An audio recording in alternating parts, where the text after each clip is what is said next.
इंसान उठ जाग रे इंसान, मिल जाएंगे भगवान तेरे द्वार पे पुकारता हो। ओम शांति। आज 29 मार्च 2024 के प्यारे बाप दादा के मधुर महावाक्य। आज की मुरली के सार में विशेष बाबा ने ब्राह्मण जीवन में अवस्था फर्स्ट क्लास अचल अडोल बनी रहे, उसके लिए एक तो कहा कि एक बाबा जो सुनाते हैं वही सुनो, बाकी इस दुनिया में जो काम की चीज नहीं है वह नहीं सुनो। दूसरा बाबा कहे संग की बहुत संभाल करनी है। जो बाबा के बच्चे अच्छी पढ़ाई पढ़ते हैं, धारणा करते हैं, सर्विस करते हैं और योग युक्त हैं, उनका ही संग करना है, क्योंकि ऐसे संग में रहने से पुरुषार्थ भी अच्छा होगा। और तीसरा बाबा ने विशेष कहा कि सुबह सुबह अमृत वेले उठकर एकांत में बैठ ज्ञान का विचार सागर मंथन करो, और जितना ज्ञान सागर की गहराई में जाएंगे उतना ज्ञान की नई नई पॉइंट्स मिलती जाएंगी। फिर दूसरों को पढ़ाना है, समझाना है। फिर बाबा कहे जैसे अखबार भी सवेरे सवेरे निकलती है, उसमें कॉमन बात होती है, लेकिन बाबा जो सवेरे सवेरे मुरली सुनाते हैं उसमें एक एक बात लाखों रुपयों की है, इसलिए पढ़ाई पर अटेंशन देना है। फिर बाबा ने ज्ञान योग की क्लास में बैठने की विधि बताई कि कभी भी एक दूसरे को टच होकर नहीं बैठना है, अंग से अंग ना लगे, क्योंकि जैसी जिसकी स्थिति होती है वैसा वायुमंडल बनता है, इसलिए डिस्टेंस में बैठना है। फिर बाबा कहे कई कई बच्चों की अवस्था को देखकर बाबा को ख्याल आता है कि ड्रामा में कुछ चेंज हो जाए, लेकिन भगवान आज यह ड्रामा बना बनाया है, इसमें मैं भी कुछ चेंज नहीं कर सकता हूँ। फिर और विशेष बात बताई कि अगर मेरे हाथ में होता तो अनन्य बच्चे जो शरीर छोड़कर चले गए हैं उनको बचा लेता। इसलिए ड्रामा का पाठ पक्का कराते हुए कहा कि यह ड्रामा की भावी है। जो कुछ होना था वह हुआ, जो हुआ वह भी अच्छा हुआ, जो हो रहा है वह भी अच्छा, और जो होने वाला है वह तो और अच्छा। फिक्र का है का, इसलिए कहा बेफिक्र होकर ड्रामा को साक्षी होकर दिखना है, अपनी अवस्था को मजबूत बनाना है।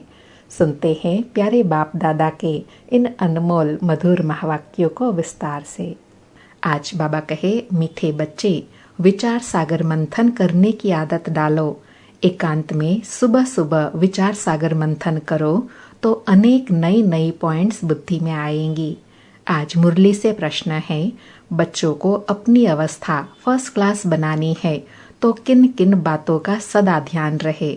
उत्तर में बाबा ने 2 बातें बताई। पहली बात है, एक बाप जो सुनाते हैं वही सुनो, बाकी इस दुनिया का कुछ भी नहीं सुनो। दूसरा, संग की संभाल रखो, जो अच्छी रीति पढ़ते हैं, धारणा करते हैं, उनका ही संग करो तो अवस्था फर्स्ट क्लास हो जाएंगी। कई बच्चों की अवस्था को देख बाबा को ख्याल आता है कि ड्रामा में कुछ परिवर्तन हो जाए, परंतु फिर कहते हैं यह भी राजधानी स्थापन हो रही है। ओम शांति। एक ही बेहद का बाप बेहद के बच्चों को बैठ समझाते हैं व पढ़ाते हैं। बाकी मनुष्य जो कुछ पढ़ते हैं, सुनते हैं, वह तुमको सुनना पढ़ना कुछ भी नहीं है, क्योंकि यह तो समझ गए हो एक ही यह ईश्वरीय पढ़ाई है जो अभी तुम्हें पढ़नी है। तुमको सिर्फ ईश्वर से ही पढ़ना है। बाप जो पढ़ाए सिखाए ओरली पढ़ना है। वह तो अनेक प्रकार की किताबें लिखते हैं जो सारी दुनिया पढ़ती है। कितनी ढेर किताबें पढ़ते होंगे, सिर्फ तुम बच्चे ही कहते हो एक से ही सुनो और वही औरों को सुनाओ, क्योंकि उनसे जो सुनेंगे उसमें ही कल्याण है। बाबा कहते हैं बाबा जो सुनाते हैं उनसे ही सुनना है और वही दूसरों को सुनाना है, क्योंकि उसमें ही अपना और दूसरों का कल्याण है। बाकी ढेर किताबें हैं, नई नई निकलती रहती हैं। तुम जानते हो राइटियर्स तो एक बाप ही सुनाते हैं, बस उनसे ही सुनना है। बाप तो बच्चों को बहुत थोड़ा समझाते हैं, उसको डिटेल में समझाकर फिर एक ही बात पर आते हैं।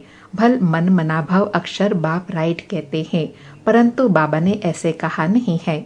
बाप तो कहते हैं अपने को आत्मा समझो, मुझ एक बाप को याद करो और सृष्टि चक्र के आदि मध्य अंत का ज्ञान जो सुनाता हूँ वह धारण करो। बाबा कहते हैं मन मना भाव अक्षर तो गीता के हैं, लेकिन बाबा जो कहते हैं वह है अपने को आत्मा समझ एक बाप को याद करना और सृष्टि चक्र का ज्ञान समझकर उसे धारण करना।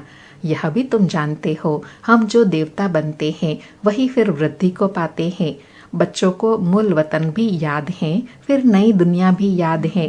पहले है ऊंचे ते ऊंचा बाप, फिर यह दुनिया जिसमें यह लक्ष्मी नारायण ऊंच ते ऊंच राज्य करने वाले हैं। चित्र तो जरूर चाहिए, तो वह बाकी निशानी रह गई है। यही एक चित्र है, राम का भी है, परंतु राम राज्य को हेवन नहीं कहेंगे, वह है ही सेमी। अब ऊंच ते ऊंच बाप पढ़ा रहे हैं, इसमें किताब आदि की कोई जरूरत नहीं है। यह किताब आदि कुछ भी चलनी नहीं है, जो दूसरे जन्म में पढ़ सके। यह पढ़ाई इस जन्म के लिए ही है। यह अमर कथा भी है। नर से नारायण बनने की शिक्षा भी बाप देते हैं नई दुनिया के लिए। बच्चे 84 के चक्र को भी जान गए हैं। यह पढ़ाई का सार है। बुद्धि में मंथन चलना चाहिए, तुमको औरों को भी पढ़ाना है। सवेरे उठ विचार सागर मंथन करना है। सवेरे ही विचार सागर मंथन अच्छा होता है। जो समझाने वाला होगा उन्हों का ही मंथन होगा। टॉपिक्स पॉइंट्स आदि निकलती है। भक्ति की बातें जन्म जन्मांतर सुनी, यह ज्ञान जन्म जन्मांतर नहीं सुनेंगे। बाबा कहते हैं भक्ति तो जन्म जन्मांतर चलती आई करते आए, लेकिन ज्ञान तो एक ही जन्म में फल देता है, और वो भी 21 जन्मों के लिए। यह सब है कलयुगी सामग्री, विलायत से भी आते हैं। यह सब खत्म होने वाली है। सतयुग में तो कोई किताब आदि की दरकार नहीं। किताब का भावार्थ है कोई शास्त्र आदि की दरकार नहीं है। यह सब है कलयुगी सामग्री। यहाँ जो कुछ तुम देखते हो, हॉस्पिटल, जेल, जज आदि, वहाँ कुछ भी नहीं होगा। वह नई दुनिया ही दूसरी होंगी। दुनिया तो यही है, परंतु नई और पुरानी में फर्क तो जरूर होगा ना। उनको कहा जाता है स्वर्ग, वही दुनिया फिर नर्क बनती है। मुख से कहते हैं फलाना स्वर्गवासी हुआ, सन्यासी के लिए कहेंगे ब्रह्म में लीन हुआ, निर्वाण गया, परंतु निर्वाण में कोई जाता नहीं है। तुम जानते हो यह रुद्र माला कैसे बनी है। रुंड माला भी है, अर्थात मनुष्यात्माओं की भी माला है। विष्णु की राजधानी की माला बनती है। अब माला के राज को भी तुम बच्चे ही जानते हो। नंबरवार पढ़ाई अनुसार ही माला में पिरोए जाते हैं। पहले पहले यह निश्चय चाहिए, यह ईश्वरीय पढ़ाई है। बाबा कहते हैं माला में पिरोने के लिए पहले पहले यह निश्चय चाहिए कि हमें स्वयं भगवान पढ़ाते हैं। वह सुप्रीम बाप और सुप्रीम शिक्षक भी हैं। तुम्हारी बुद्धि में जो नॉलेज है वही औरों को देनी है। आप समान बनाना है, विचार सागर मंथन करना है। अखबार भी सवेरे सवेरे निकलती है, वह कॉमन बात है। कोई अच्छी तरह समझते हैं, कोई कम समझते हैं। समझने और समझाने के अनुसार ही फिर नई दुनिया में पद मिलता है। विचार सागर मंथन करने में बड़ा एकांत चाहिए। राम तीर्थ के लिए बताते हैं, जब लिखता था चेले को कहा 2 माइल दूर हो जाओ, नहीं तो वाइब्रेशंस आएंगे। तुम अब परफेक्ट बन रहे हो। बाबा एग्जाम्पल देकर समझा रहे हैं कि ज्ञान का विचार सागर मंथन एकांत में क्यों करना चाहिए, क्योंकि दूसरों के संकल्पों का, थॉट का भी प्रभाव हमारे ऊपर ना हो। जितना एकांत में होगे उतना बाहर का दूसरों का प्रभाव हम पर कम पड़ेगा। बाबा कहे अभी तो तुम विचार सागर मंथन करते करते परफेक्ट बनते जा रहे हो। सारी दुनिया की है डिफेक्टेड बुद्धि। तुम इस पढ़ाई से यह लक्ष्मी नारायण बनते हो। कितनी ऊंच पढ़ाई है, परंतु नंबरवार बिठा नहीं सकते। पिछाड़ी में बैठने से फंक हो जाएंगे, अर्थात नाराज हो जाएंगे व दिल शिकस्त हो जाएंगे, गुटखा खाएंगे, वायुमंडल खराब करेंगे। यूं तो लॉ कहता है नंबरवार बिठाना चाहिए, परंतु इन सब बातों को गुड़ जाने, गुड़ की गोथरी जाने। यह है बहुत ऊंच नॉलेज। तुम्हारी अलग अलग क्लास तो कर नहीं सकते। वास्तव में तुमको क्लास में इस तरह बैठना चाहिए जो अंग से अंग न लगे। माइक पर तो दूर भी आवाज सुन सकते हैं, क्योंकि कई बार बाबा कहते हैं ना डिस्टेंस में बैठना चाहिए, नहीं तो एक दूसरे के वाइब्रेशंस का भी एक दूसरे के ऊपर प्रभाव पड़ता रहेगा। एक का मन भटकता है तो उसका वाइब्रेशन दूसरे को भी पड़ता है। इसलिए बाबा कहते हैं पढ़ाई का भी यह कायदा है कि एक दूसरे को टच भी नहीं करना है। बाबा कहे जो अच्छी तरह पढ़ते हैं उनका ही संग करना चाहिए। जहाँ अच्छी सर्विस है, जैसे म्यूजियम आदि है, तो वहाँ बहुत तीखी और योग युक्त बच्चियाँ चाहिए। यह भी बाप समझाते हैं, ड्रामा बना हुआ है। कभी कभी बाबा सोचते हैं कुछ ड्रामा में चेंज हो जाए, परंतु चेंज हो नहीं सकता। यह बना बनाया खेल है। बच्चों की अवस्था को देख ख्याल आता है कि कुछ चेंज हो जाए। बाबा कहे क्या ऐसे ऐसे स्वर्ग में चलेंगे? फिर ख्याल आता है स्वर्ग में तो सारी राजधानी चाहिए, कोई दास दासिया चंडाल आदि भी होंगे। ड्रामा में कुछ चेंज नहीं हो सकती। भगवान वाच, यह ड्रामा बना हुआ है, इनको मैं भी चेंज नहीं कर सकता हूँ। भगवान के ऊपर तो कोई भी है नहीं। मनुष्य तो कह देते हैं भगवान क्या नहीं कर सकता, परंतु भगवान खुद कहता है मैं कुछ नहीं कर सकता हूँ। बाबा कहते हैं कई बच्चों की अवस्था को देखकर ख्याल आता है कि क्या ड्रामा में इसके लिए कुछ चेंज नहीं हो सकती है। लेकिन फिर बाबा सोचते हैं कि राजधानी में तो सब नंबरवार चाहिए, राजा प्रजा नौकर चाकर आदि। जैसा पढ़ेंगे वैसे प्राप्ति करेंगे। बाबा कहे यह बना बनाया खेल है, विघ्न पड़ते हैं, कुछ भी नहीं कर सकते। ड्रामा में नोंद है, मैं क्या कर सकता हूँ। बहुत बच्चियां पुकारती हैं हमको नंग न होने से बचाओ। अब बाप क्या करेंगे? बाप सिर्फ कह देंगे ड्रामा की भावी। यह तो बना बनाया खेल है, ऐसे मत समझो भगवान की भावी है। भगवान के हाथ में होता तो समझो कोई अनन्य शरीर छोड़ देते हैं, उनको भी बचा लेते। बाबा ने कितनी भावनापूर्ण बात बताई कि बाबा तो ऐसे भी चाहते हैं कि अच्छे अच्छे बच्चों को बाबा जाने ही ना दे, लेकिन ड्रामा बना हुआ है, हर एक का आने और जाने का समय है। ऐसे बहुतों को संशय आता है। भगवान पढ़ाते हैं, अगर भगवान के बच्चे हैं तो क्या भगवान भी अपने बच्चों को नहीं बचा सकते? बहुत उल्हाना देते हैं, कहते हैं ऐसे साधु लोग तो किसी के प्राणों को बचा सकते हैं, प्राण फिर से आ जाते हैं, चिता से भी उठ जाते हैं। फिर कहेंगे ईश्वर ने लौटा दिया, काल ले गया, उस पर प्रभु ने रहम किया। बाप समझाते हैं जो कुछ ड्रामा में नोंद है वही होता है। बाबा कहते हैं अगर ड्रामा में नोंद जाकर लौटने का है तो मृत्यु के बाद भी फिर जीवित हो जाते हैं, वो भी ड्रामा में ही नोंद है। बाप कुछ भी नहीं कर सकता। इसको कहा जाता है ड्रामा की भावी। ड्रामा का अक्षर तुम जानते हो। वह कहेंगे जो कुछ होना था हुआ, फिक्र काहे का। तुमको बेफिक्र बनाते हैं। सेकंड बाय सेकंड जो कुछ होता है ड्रामा ही समझो। बाबा कहते हैं जिनको ड्रामा में निश्चय है वह कहेंगे जो कुछ भी है ड्रामा में नोंद है, फिक्र काहे का। आत्मा ने शरीर छोड़ा, जाकर दूसरा पार्ट बजाया। अनादि पार्ट को तुम कैसे फेर सकते हो? बाबा कहे अनादि पार्ट को तुम कैसे फेर सकते हो, बदल सकते हो? भल अभी थोड़ी कच्ची अवस्था है, थोड़ा बहुत विचार आ जाता है, परंतु भावी कुछ कर नहीं सकती। लोग भल क्या क्या भी कहे, परंतु हमारी बुद्धि में ड्रामा का राज है, पार्ट बजाना है, फिक्र की बात नहीं।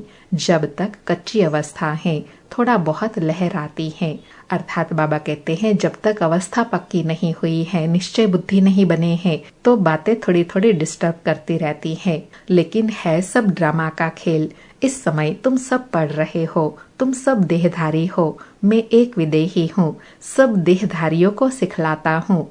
बाप समझाते हैं कोई कोई समय तुम बच्चों को, फिर यह ब्रह्मा भी बैठ समझाते हैं। यह बाप का पाठ और प्रजापिता ब्रह्मा का पाठ वंडरफुल है। यह बाप विचार सागर मंथन कर तुमको सुनाते रहते हैं। अर्थात शिव बाबा तो सदैव समझाते रहते हैं, लेकिन कभी कभी ब्रह्मा बाबा भी ज्ञान का विचार सागर मंथन कर समझाते हैं। कितनी वंडरफुल नॉलेज है, कितनी बुद्धि चलानी पड़ती है। बाप का विचार सागर मंथन सुबह को चलता है। तुमको भी ऐसा बनना है जैसा टीचर। फिर भी फर्क तो जरूर पड़ता है। टीचर स्टूडेंट को कभी 100 मार्क्स नहीं देंगे, कुछ कम देंगे। वह है ऊंचे ते ऊंचा, हम है देहधारी। तो बाबा मिसल 100% कैसे बनेंगे? बाबा आप समान टीचर बनने के लिए कह रहे हैं कि 100% बाप समान बनना है। यह बड़ी गुह्य बातें हैं। कोई तो सुनकर धारण करते हैं, खुशी होती है। कोई कोई कहते हैं बाबा की तो एक ही वाणी चलती है, रिपीटिशन होती है। बाबा कहे अब कोई नए नए बच्चे आते हैं तो मुझे पहली पॉइंट उठानी पड़ती है। कोई नई पॉइंट भी निकल आती है औरों को समझाने के लिए, बच्चों को फिर भी बाप को मदद करनी पड़ती है। मैगजीन निकालते हैं, कल्प पहले भी ऐसा लिखा होगा। बाबा कहते हैं, कई बच्चे कहते हैं ना, बाबा तो ये बात रोज मुरली में कहते हैं, लेकिन बाबा कहते हैं क्यों कहनी पड़ती है। एक तो बच्चे भूल जाते हैं और दूसरा बाबा के नए नए बच्चे आते हैं, उन्होंने तो पहली मुरलियों की पॉइंट नहीं सुनी, इसलिए बाबा रिपीट करते रहते हैं। बच्चों को फिर भी बाप को मदद करनी पड़ती है। मैगजीन निकालते हैं, कल्प पहले भी ऐसा लिखा होगा। अगर अखबार निकाले तो उस पर बहुत ध्यान देना पड़े, ऐसी कोई बात ना हो जो मनुष्य पढ़कर नाराज हो जाए। मैगजीन तो तुम पढ़ते हो, कोई कच्ची पक्की बातें होंगी तो कहेंगे अब तक संपूर्ण नहीं बने हैं। एक्यूरेट 16 कला संपूर्ण बनने में समय तो लगता है, अभी तो बहुत सर्विस करनी है, बहुत प्रजा बनानी है। यह भी बाप ने समझाया है। अनेक प्रकार के मार्क्स हैं, कोई निमित्त हैं, बहुतों को ज्ञान लेने के लिए प्रबंध करते हैं तो उनको फिर फल भी मिलता है। अब तो पुरानी दुनिया ही खत्म होनी है, यहाँ है अल्पकाल का सुख, बीमारी आदि तो सबको होती है। बाबा ब्रह्मा सब बातों का अनुभवी है, दुनिया की बातें भी समझाते हैं। बाबा ने कहा था अखबार व मैगजीन में वंडरफुल बातें लिखो, जो समझे कि ब्रह्मा कुमारियों ने यह बातें बिल्कुल ही ठीक लिखी है। यह लड़ाई 5000 वर्ष पहले हूबहू लगी थी। कैसे, यह आकर समझो, तुम्हारा नाम भी होगा। बाबा कहते हैं अखबार से तुम्हारा नाम भी होगा, मनुष्य सुनकर खुश भी होंगे। बहुत बड़ी बातें हैं, परंतु जब किसी की बुद्धि में बैठे, जो लिखते हैं उनको फिर समझाना भी है। समझाना नहीं आता होगा, इसलिए फिर लिखते भी नहीं है। अच्छा, मीठे मीठे सिकिलधे बच्चों प्रति माता पिता बाप दादा का याद प्यार और गुड मॉर्निंग। रूहानी बाप की रूहानी बच्चों को नमस्ते। हम रूहानी बच्चों की रूहानी माता पिता बाप दादा को याद प्यार गुड मॉर्निंग और नमस्ते नमस्ते। सारी मुरली से धारणा के लिए सार हैं।